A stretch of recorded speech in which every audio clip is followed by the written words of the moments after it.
Ambil. Kalau you terguris ke, you sakit hati ke, you pergi bakar rumah. You pergi kereta punya tempat semua, you pergi bakar. Otak pakailah, jangan otak tu dekat bontot. Kau bagi alasan macam orang tidak bertamadun. Kau cakap terguris.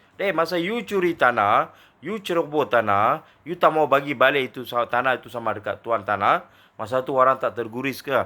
Lepas tu pergi depan IPD, menangis.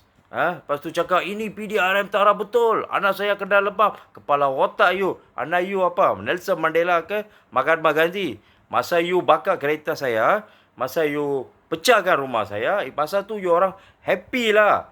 Saya tak terguris ke? Pakai otak lah PDRM. Tolong jangan bagi muka pasal dengan puak-puak ni.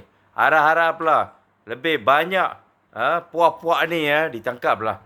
Jangan bagi muka lah. Inilah cakap anak saya sakit lah, bapa saya sakit lah. Masa buat tu tak pakai otak kah? Otak dekat mana? Bontot kah? Terbaik PDRM, terbaik Ketua Polis Selangor, terbaik Kementerian Dalam Negeri. Jangan cakap lah all this thing nonsense lah you all. Kalau you betul-betul orang bertamadun you tak ajak anak you, suami you buat benda-benda jahat. Dah kena tangkap, dah kena kantoi, macam-macam alasan. Tak malu ke lu orang? Terbaik PDRM, berani kerana benar.